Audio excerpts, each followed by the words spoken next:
We can finally breathe. Thanks for the help, Mr. Wolf. I sensed something strange and raced to find it. But never could I have predicted its source. It's nice to finally have ourselves a proper conversation. 2 years is an awful long time to meet but never speak. 2 years is but an instant to me. But I suppose it is a considerable amount of time to a child of man. Wow! He talks! He really does talk! Yes, a wolf isn't normally one to talk. But neither is a doll. Him doing it is no more surprising than you doing it. Really? She's got a point. When did abnormal become our normal? So she really is a doll. She has such an unusual air about her. It's a bit like Kia's. Was she designed by Jorg? Indeed. I'm Lapis Rosenberg, and I'm a proud Rosenberg doll. You know him? For many years now, yes. Checking another one off his weird circle list. First I learned he's friends with a cutie like Ren, then Bullcut went and called him Meister, and now he goes way back with a talking wolf. For all I've heard, he remains something of an enigma. So, you are the divine wolf Zeit, the holy beast, sent by the goddess to watch over the Septarian of Mirage. You are correct, Auric Awakener. Though, I have long been relieved of that role. As have I of mine. What are they talking about? Beats me. Exceedingly rare as it is to converse with a holy beast, that is not why we're here. We come armed with many questions regarding Lapis, Mr. Grimwood. Could you spare us some of your time? I'll tell you all that I know. There'd be no reason for me to be here otherwise. If we could start this with you telling me what you know and what's happened since you've met her, I can pick up from there. Of course.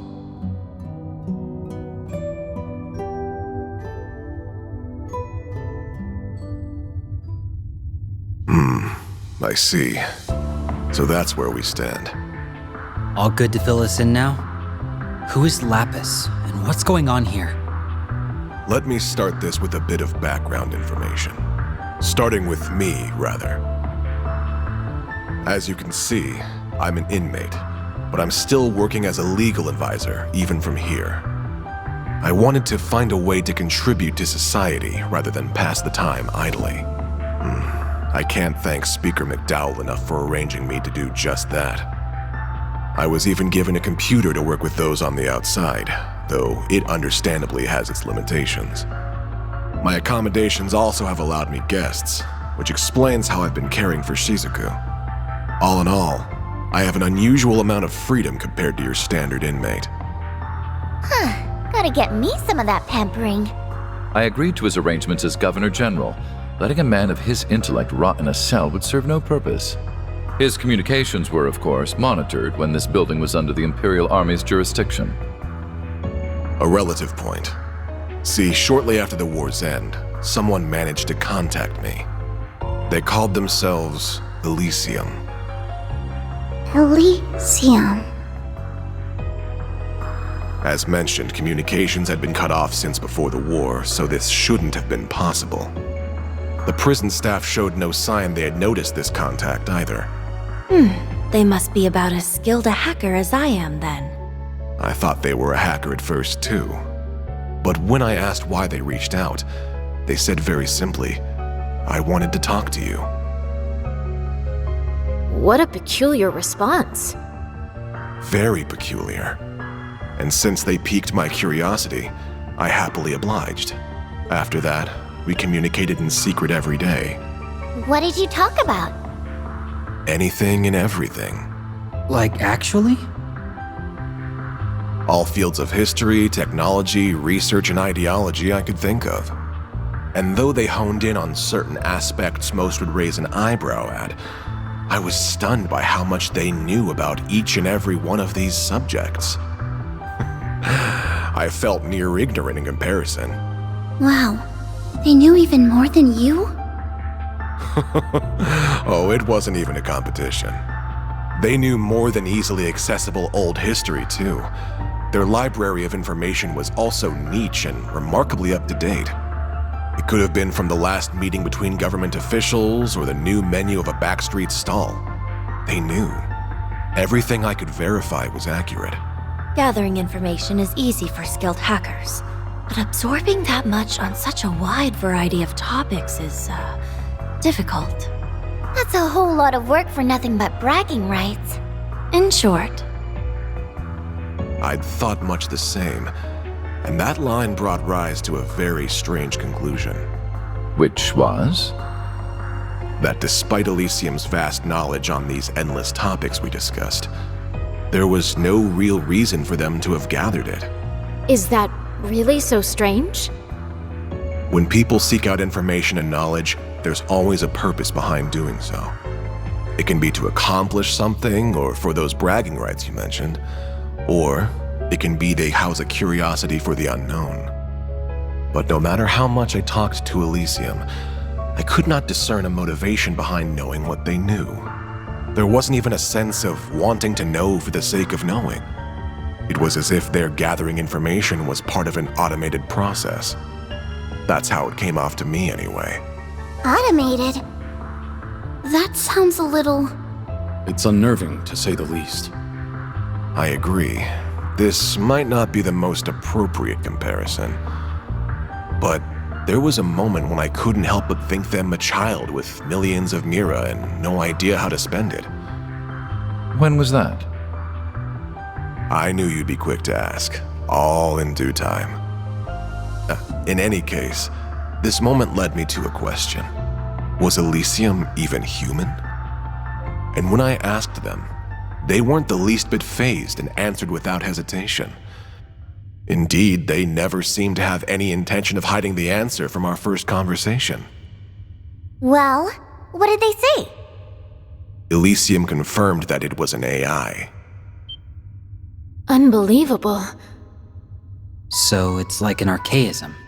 This sounds leaps and bounds above an archaism. Just like... Who could create something so advanced? Of course. Was it the 13 factories? I don't think even they could pull off something like this. Elysium wasn't created by anyone specific. It came into being through a spontaneous emergence. What is that?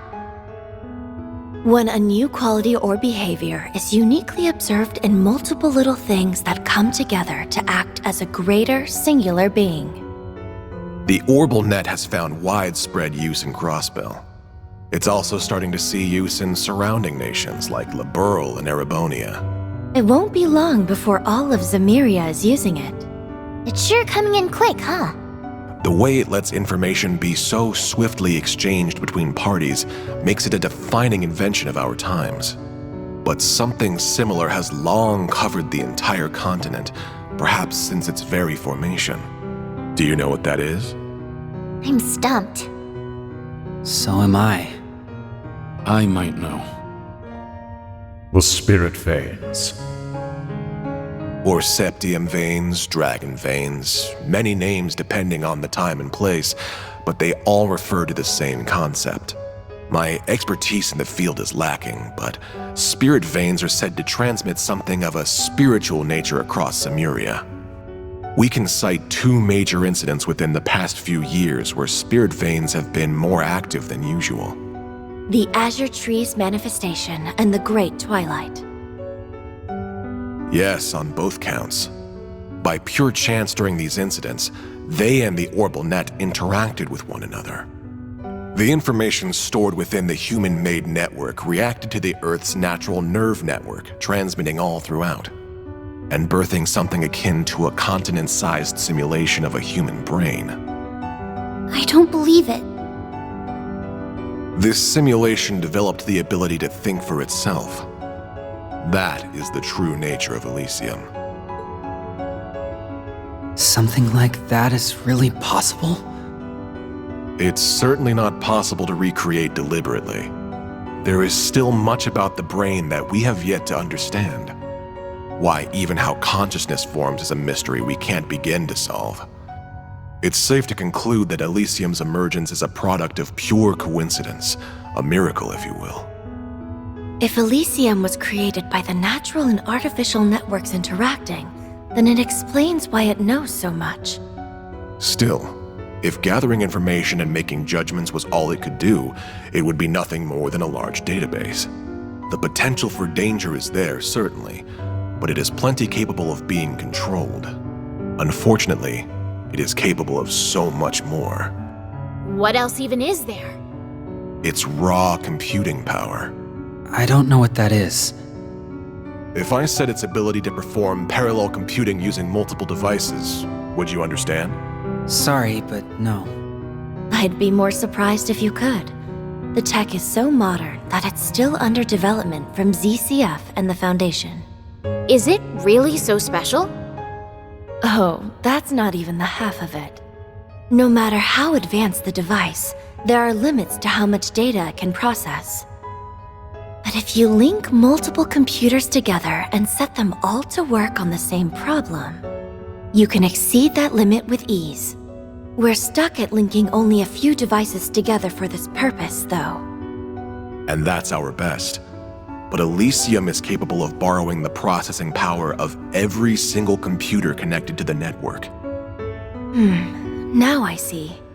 That sounds kinda crazy. It makes our most advanced technological efforts look trivial in comparison. It's only borrowing unused resources too, meaning that those at their computers won't even notice it's happening. That's a crafty way of going about it. Now, since Elysium is an intelligent being, it's used that computational power to continue evolving. There's more? If anything, I haven't gotten to the most terrifying part. Elysium's evolution through its immense computing power and ample quantities of data at its disposal has led it to becoming able to perform prophetic conditional convergence calculations. I'm more than a bit lost. The individual words give me a good idea what you're talking about, but surely you don't mean what I think you do. I'm afraid I probably do. It gained the ability to use specific input conditions to calculate possible outcomes and identify where they converge. In layman's terms, it can predict the future. Only the goddess should be capable of that. So the technological singularity Professor Epstein predicted has finally come to pass. He'd said that an AI capable of self-evolution would mark the end of humans being key to technological advancement. And its creation would bring about unprecedented change for good or ill in society. I never fathomed it would come about like this. It all feels more in the realm of fiction. Fortunately, Elysium hasn't evolved solely to make those calculations. I learned it sought me in order to better understand humanity, though I don't know why it chose me in particular. Still, through our discussions, it formed a pseudo-administrative self based on human emotions and thought patterns. In other words, me. You? Did your memories come back? Not all of them, but they've slowly been returning as I've listened. I did think you were being oddly quiet. Ian, please keep going. I've missed speaking with you like this. Have you recalled that I'm the one who gave you your name yet? Oh, now we know. That hasn't come back to me. You said you didn't need one, but I found it a shame not to after you developed such a vibrant personality. Well, I like the name Lapis quite a bit. It's cute enough to get a perfect score from me.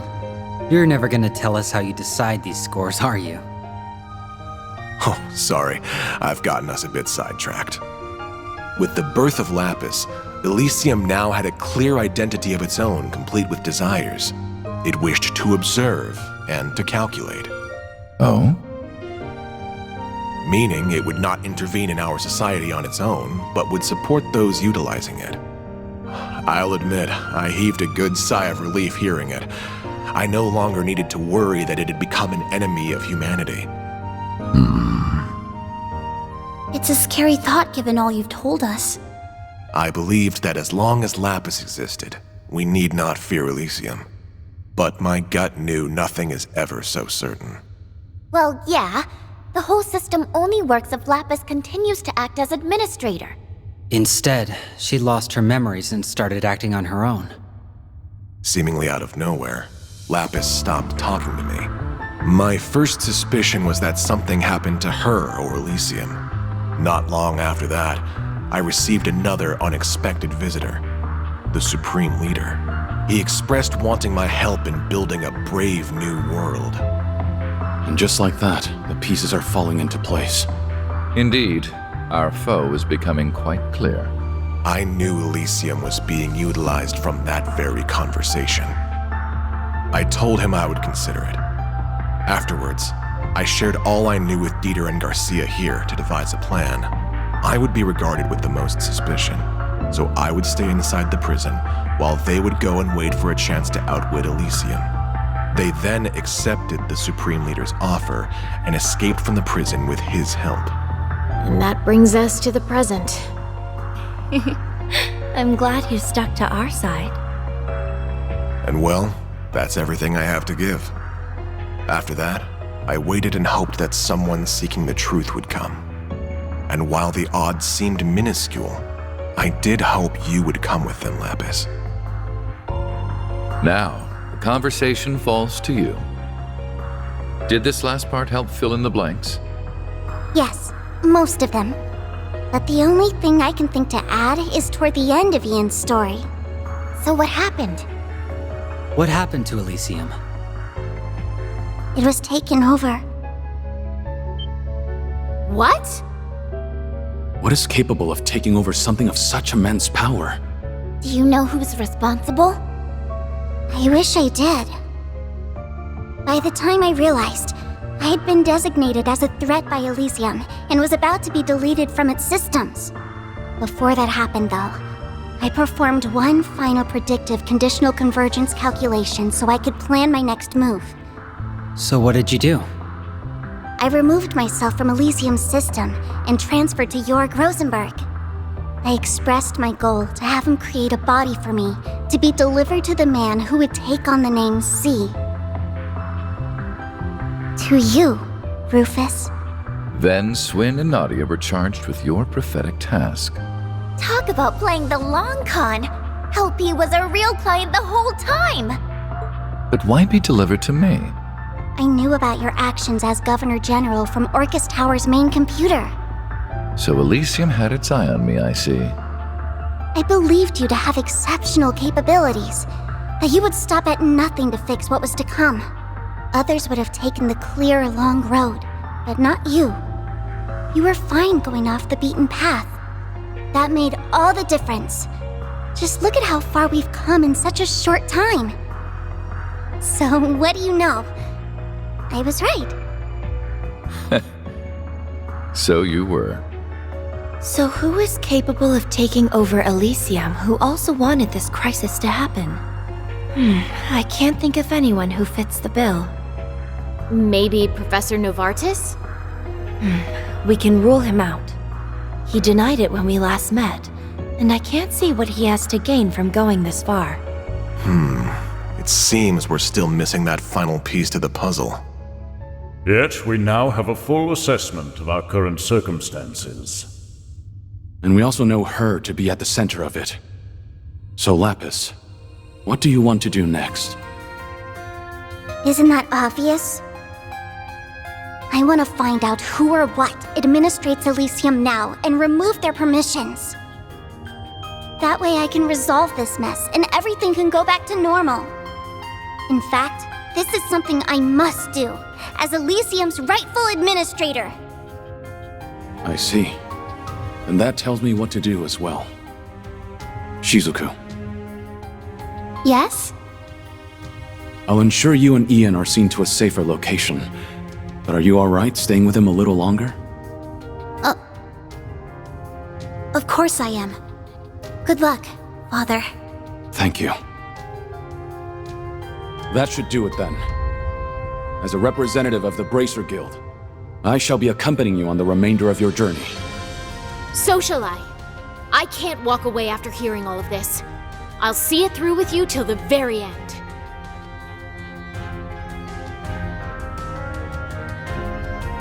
Good. That's just what I was hoping for.